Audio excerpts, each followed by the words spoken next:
Tous et bienvenue sur la chaîne de Nanto le Gobelin Noob. Aujourd'hui, découverte du fascicule numéro 4. Alors pour ceux qui sont abonnés, vous devez certainement tout juste l'avoir reçu, en tout cas pour ceux qui sont abonnés à partir du numéro 1. Donc aux découvertes du fascicule. Allez hop, on l'ouvre. On va regarder tout de suite. Aujourd'hui, c'est un fascicule qui est consacré clairement à la peinture. On reçoit donc nos 4 premiers pots de peinture et notre premier pinceau. Donc c'est pas trop tôt, je dirais. On a un petit peu d'impatience. Donc 4 couleurs. La première, un lead bletcher, qui sera principalement utilisé pour faire tout ce qui est métallique gris, donc les armes, les choses comme cela. Le rétributeur armor, très belle peinture, très belle couleur dorée. En fait, d'or, hein, clairement, pour les Stormcast. C'est la base des Stormcast, clairement. Le Contour Blue, pareil, pour les Stormcast en particulier. On le voit là directement sur le fascicule, hein, les épaulières, les capes, tout ce qui est drapé, en fait, hein, sur les Stormcast va ressortir en Contour Blue, en tout cas, de base. Et puis, on reçoit en dernière peinture, en dernière couleur, l'Orruk Flèche, en fin de la couleur pour les orques, parce que les 3 premières font quand même très Stormcast. La dernière, l'Orruk Flèche pour les orques. Et puis on a notre premier pinceau, donc comme vous le voyez, pinceau Citadel Starter Brush, donc modèle de base des pinceaux. Pour une fois, qui arrive dans un bon état. Pourquoi je dis pour une fois? Parce que j'en ai déjà eu un sur une précédente collection et il était arrivé dans un état pas possible. Autrement dit, on aurait dit une brosse plutôt qu'un pinceau avec la pointe là, comme vous voyez. Voilà, et ça, mine de rien, cette pointe là, si vous ne l'avez pas, ça va être très compliqué. Donc là, pour une fois, il est pas mal, il a l'air pas mal. Là, ça a l'air de tenir aussi. La dernière fois, ça ne tenait pas du tout, la goupille là. Donc on en reparlera juste après. Pour l'instant, on va commencer la découverte du fascicule. Alors, le fascicule, donc on l'a vu, nos premières peintures, des instructions évidemment sur comment peindre, et puis des nouvelles règles de combat, et ça c'est super, c'est ce qu'on attendait aussi. Alors, eh bien, on découvre encore une fois un aspect nouveau de l'univers, avec Céleste, niché dans les montagnes de l'échine de Ramuh. Céleste foisonne de merveilles, de dangers, d'anciens secrets. Bibliothèque perdue des anciens draconites, cette cité colossale abrite désormais une multitude de pionniers et d'érudits.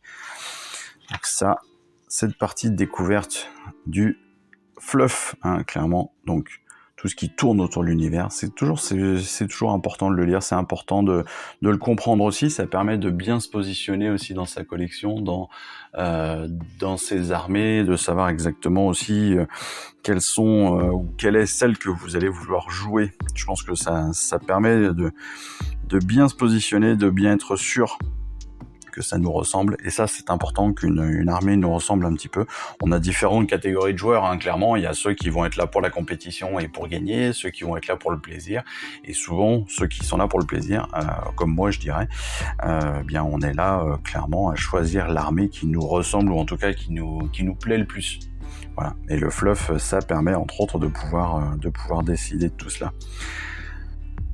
On revient sur cette partie peinture qui prend donc, vous vous en doutez, la majorité de notre fascicule.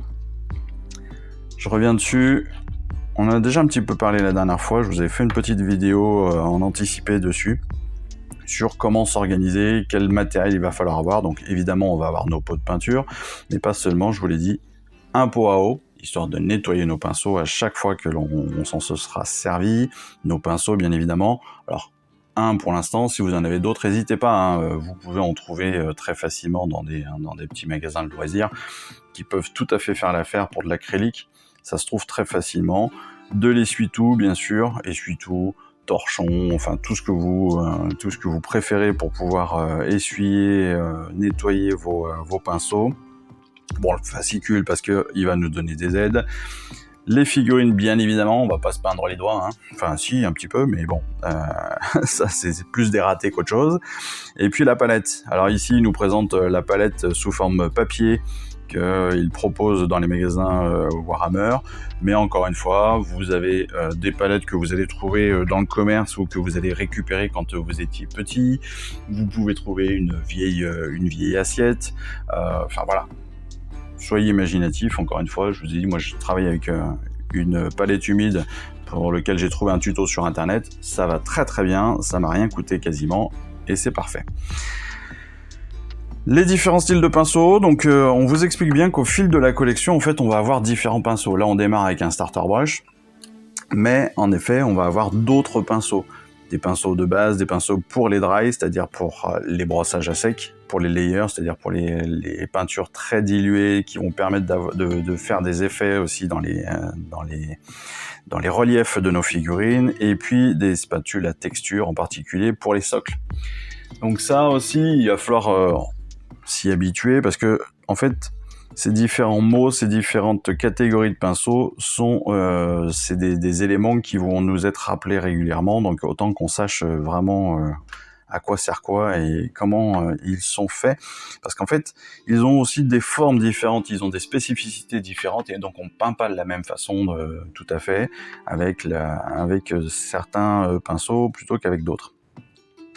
On nous explique évidemment comment utiliser la peinture, donc alors encore une fois, certains pourront penser qu'on nous prend pour des neuneux, mais je pense que c'est important de le savoir, parce que si on fait pas attention, chaque peinture, chaque marque de peinture a une spécificité.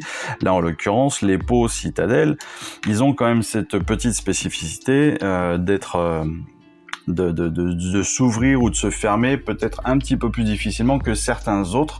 Je vais prendre un autre exemple. Alors là, on est sur la marque, c'est la Army Painter. Vous voyez, on n'est pas du tout sur la même forme. Ici, on va être sur un petit bec verseur, alors que sur du Citadel, on va être sur un pot qui s'ouvre en grand avec ce petit réceptacle là qu'il va falloir gérer. Il va falloir faire attention quand on les ferme, à bien appuyer dessus. Moi, je vous invite vraiment à faire très attention à ça, parce que sinon vous allez perdre de la peinture, ça va très très vite sécher, ça va être très saoulant. On nous dit bien sûr comment tenir un pinceau. Oui, un pinceau, ça ne se tient pas forcément du bout des doigts, en tout cas pour la peinture de figurines, mais plutôt proche des poils, avec l'index, le pouce, ça, voilà.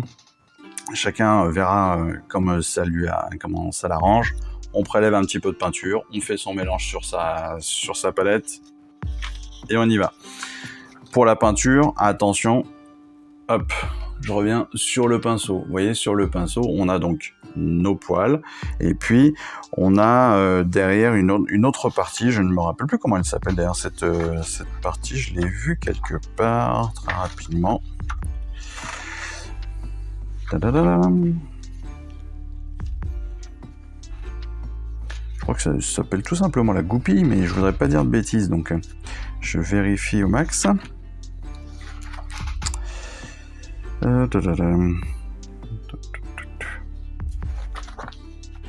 Bon, appelons ça la goupille. Pour l'instant, si je retrouve le mot, ce sera parfait. Donc on a les poils, on a la goupille de notre pinceau. La goupille, donc c'est la partie métallique. Et après, on a le manche en bois, en plastique, peu importe. L'idée, c'est que la peinture, en fait, il faut vraiment la mettre sur le bout de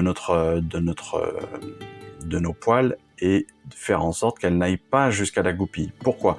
Parce que les poils sont intégrés directement dans la goupille, et si votre peinture remonte jusque-là, en fait, vous allez avoir de la peinture qui va sécher à l'intérieur de la goupille. Si la peinture sèche à l'intérieur, en fait, vos poils vont être beaucoup plus durs à gérer, et tout simplement, ils vont parfois derrière s'écarter. Et ça, c'est problématique quand vous allez vouloir faire votre peinture, et surtout quand vous voudrez faire des détails.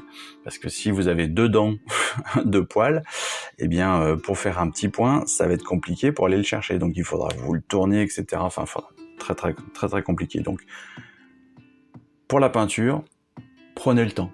Vous avez le temps, donc allez-y doucement, vous n'êtes pas obligé d'y aller comme des bourrins. Voilà, prenez le temps, petite touche, hop, hop, hop, peu de peinture, on recharge à chaque fois, tac, tac, tac, hop, voilà. Il faut être tranquille, il faut faire ça entre guillemets dans les règles de l'art et vous verrez que tout se passera bien.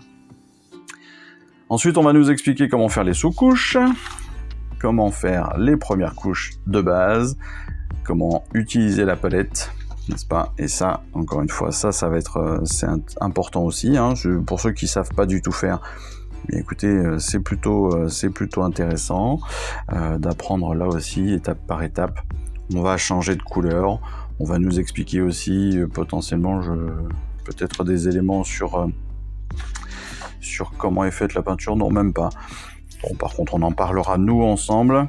Et puis, on va aussi aborder le début du soclage. Voilà, enfin, on va avancer sur la peinture aussi des éventreurs de façon un petit peu plus simple. Mais voilà. Et pour finir ce numéro, on continue sur les règles et sur le moment de bataille. Donc là aussi, une vidéo dédiée sera faite. Pas de souci, ne vous inquiétez pas. On va avancer sur les règles avec les perforations et les dégâts. Donc on va parler entre autres, rappelez-vous, on avait parlé des modificateurs de jet. Eh bien c'est dans ce cas-là, entre autres, qu'on va les retrouver. C'est sur la perforation, des modifications de perforation. On verra ça en détail. Et puis le moment de bataille, on a une nouvelle partie qui cette fois-ci va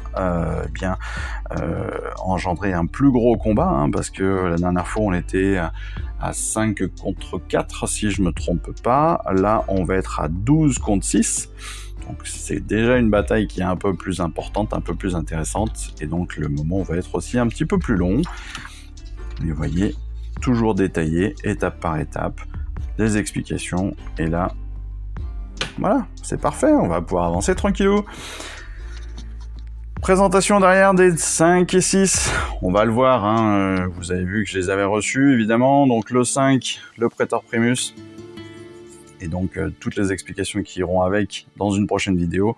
Le 6, des égorgeurs Hobgrotte, donc des gros grottes comme ça, voilà, c'est plutôt sympa, on en a 10 qui seront à monter, à peindre, et à jouer, très certainement, parce que les règles vont évoluer avec.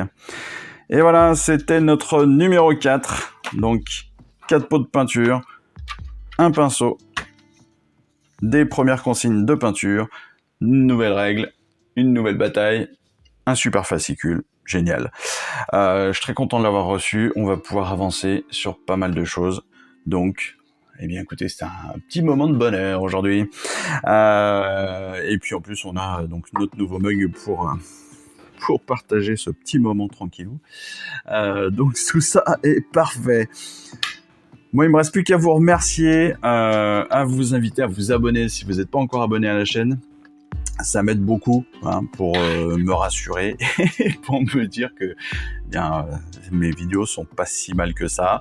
Je vous invite aussi à aller vérifier, à aller regarder mon Instagram sur lequel je poste pas mal de photos de peinture que je peux faire petit à petit. J'espère qu'elles vous plairont aussi. J'en ai une j'ai une petite surprise aujourd'hui sur Instagram avec une magnifique figurine que j'ai peinte. Je suis très content et vous verrez pourquoi je la qualifie de magnifique. Donc je vous invite à aller voir ça aussi. Donc abonnez-vous sur Instagram, sur YouTube. Je vous en remercie d'avance. Un petit pouce, ça fait toujours plaisir aussi si vous le souhaitez. Un petit commentaire si vous le voulez. Mais ça, je ne vous oblige à rien, bien évidemment. En attendant la prochaine vidéo, eh bien écoutez, moi j'ai plus qu'à vous souhaiter une excellente journée. Je vous dis surtout, comme d'habitude, lisez bien, collectionnez bien, montez bien, peignez bien maintenant. Et oui, on va enfin pouvoir peindre. Et jouez bien surtout. Et puis, je vous embrasse, je vous dis à très vite. Allez, ciao, bye bye.